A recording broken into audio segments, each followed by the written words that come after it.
के विशाल South Pars gas field पर हुए हमलों की हो रही आलोचनाओं और उसके बड़े तनाव के बीच अमेरिका के राष्ट्रपति डोनाल्ड ट्रंप ने इससे अपना पल्ला झाड़ लिया है। राष्ट्रपति डोनाल्ड ट्रंप ने इसके लिए इजरायल को ही दोष देते हुए ये कह दिया कि अब इजरायल ईरान के प्रमुख साउथ पार्स गैस क्षेत्र पर कोई और हमला नहीं करेगा, लेकिन साथ ही चेतावनी दी है कि अगर ईरान ने जवाबी हमले के रूप में कतर पर फिर से हमला किया तो अमेरिका जवाबी कार्रवाई करेगा और पूरे क्षेत्र को बड़े पैमाने पर उड़ा देगा।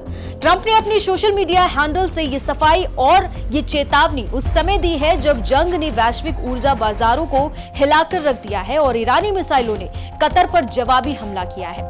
ट्रंप ने कहा कि मैं हिंसा और विनाश के इस स्तर को अधिकृत नहीं करना चाहता क्योंकि इसका ईरान के भविष्य पर दीर्घकालिक प्रभाव पड़ेगा, लेकिन उन्होंने ये भी कहा कि अगर कतर की तरल प्राकृतिक गैस साइटों पर फिर से हमला किया गया तो वो ऐसा करने में संकोच नहीं करेंगे।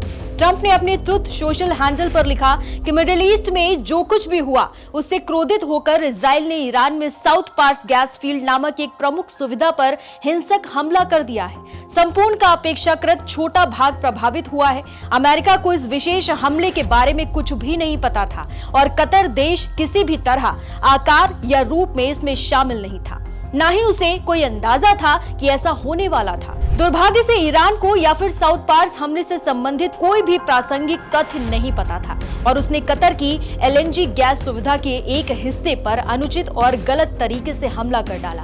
इस बेहद महत्वपूर्ण और मूल्यवान साउथ पार्स फील्ड के संबंध में इजरायल द्वारा कोई और हमला तक नहीं किया जाएगा जब तक कि ईरान इस हमले में कतर पर बिना कारण हमला करने का मूर्खतापूर्ण निर्णय नहीं लेता है। ईरान ने ऐसा किया तो अमेरिका इजरायल की मदद और सहमति के साथ या फिर उसके बिना पूरे साउथ पार्स गैस फील्ड को इतनी ताकत और शक्ति से उड़ा देगा जिसे ईरान ने पहले कभी नहीं देखा होगा। मैं हिंसा और विनाश के इस स्तर को ऑथराइज नहीं करना चाहता क्योंकि इसका ईरान के भविष्य पर दीर्घकालिक प्रभाव पड़ेगा, लेकिन अगर कतर के एलएनजी पर फिर से हमला होता है तो मैं ऐसा करने में संकोच नहीं करूंगा।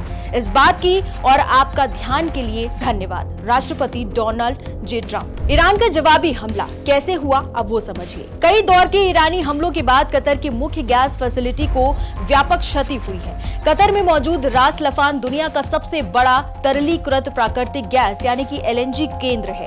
सरकारी स्वामित्व वाली कतर एनर्जी ने ये कहा कि युद्ध शुरू होने के बाद से इसे बार बार ईरानी हमलों द्वारा निशाना बनाया गया है और अब लगातार हमलों के बाद इसे व्यापक क्षति हुई है। गुरुवार को भी कतर एनर्जी ने हब में कई एलएनजी सुविधाओं में बड़ी आग और महत्वपूर्ण क्षति की सूचना भी दी है। संयुक्त अरब अमीरात यानी कि यूएई की राजधानी अबू धाबी की और आती मिसाइल को रोका गया। इसके बाद टूटे मिसाइल का मतलब गिरने के कारण एक गैस भंडार में कामकाज बंद कर दिया गया।